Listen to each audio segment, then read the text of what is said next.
once people have become drawn into the culture, they're not remembered as having been refugees anymore. With Bristol's status as a city brimming with heritage and cultural diversity, we started at the city's oldest art gallery, the Royal West of England Academy. Speaking with Peter Wakelin, the curator of this migrant-focused art exhibition, we wanted to explore his thoughts on the link between art and migration. When I was a teenager, I was invited across the road to meet a visiting friend of some neighbours, and he was a man called Georg Adams Telcher, who was a graphic designer who'd been at the Bauhaus. And I thought, this is just amazing, because I, as a teenager, had been reading about the Bauhaus because I was fascinated by it. And here was somebody who was actually from the Bauhaus, who was suddenly across the road from me in my little town in South Wales. It made me think about the fact that something that seems very distant can actually become closer as a result of migration. Wanting to further explore how cultural and migrant experiences can affect artists' work, we spoke with Dee Smart, the daughter of Bosnian artist Dobrivoje Belkasic, on her father's work. My father, his name is Dobrivoje Belkasic, and he was a practicing artist in Bosnia before the war in 1992. He studied in Paris after the Second World War, studied art, and then graduated painting, fine art and drawing at Belgrade Academy of Art.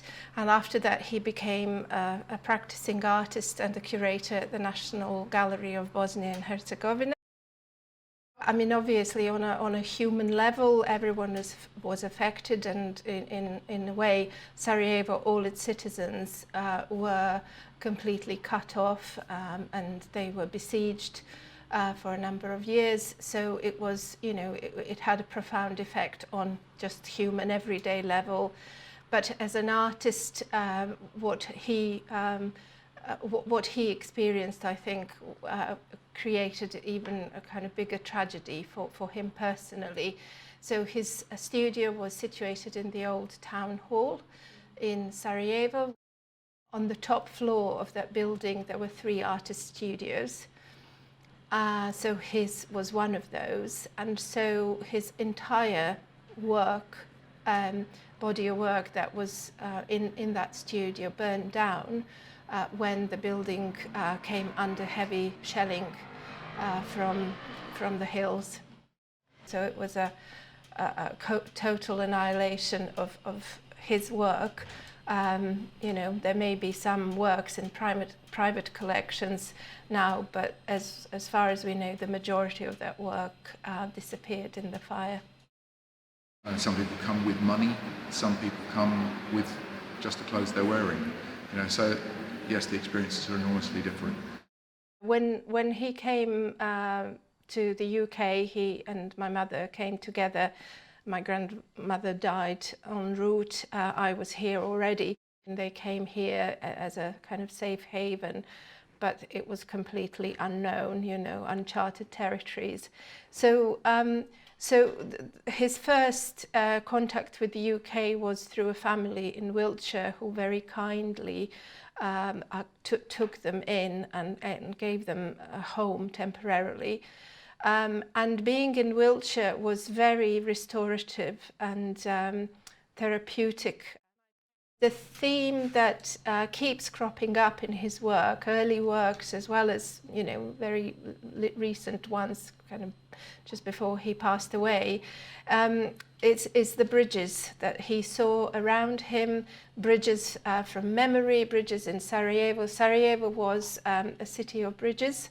As a metaphor, he found them very kind of in responsive to his set of beliefs, and he always liked to bring people together. He liked cultures, bringing cultures together, and so the bridge as a metaphor was very, very important to him. Great artists sometimes have not really been recognised, but then that's true in the art world generally, because your success and the awareness that the culture has of you isn't defined by how good your art is necessarily, but how good the museums are at showing it. Maybe how good you were at going to the right parties and talking to the dealers and building up your profile. The more that Britain as a society has put into its migrants, the more it's got out of them. Those artists who have been supported by contemporary artists who've had communities that they can join as artists, who perhaps had opportunities to teach or opportunities to exhibit. The impact that they've been able to have in Britain has been far greater than the people who were left much more isolated. Our art has developed out of a whole lot of different forms that have come together and people that have come together. And in the same way, as a country, as a population, we are people who come from lots of different backgrounds. There were no people in Britain at the end of the last ice age, which is not that long ago. Britain has been populated by migrants, as has the whole of the world. Being an artist and being a human being, you can't kind of separate that in a way. All sorts of things come to play. Very often you kind of need other things, common interest, beliefs, values, sense of values that are important and that will create that sense of belonging to a place. So yes, so they were very, very fortunate to come across extremely kind, generous people who, again, perceived life through art very often. I think because they became part of a wider art scene in Bristol, they felt that they belonged. Having gathered the opinions and recounts of Peter Wakelin and Dee Smart in person, we wanted to further dive into the topic of migration's link with art.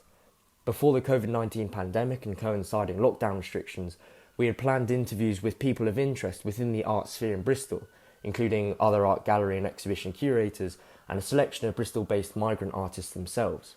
These artists would have provided further material relating to our questions on migration art, with more informal interviews being interweaved with observational footage of them as they would create their artwork. We wanted the content of their answers to inform our next step, particularly looking at artist Michelle Curtis's work and how her sense of indigeneity and representation informs her art. Particularly within the local areas of St Paul's and Stokes Croft, we also wanted to explore the topic of street art and its place within art culture in Bristol, looking at the medium itself as well as its wider social implications.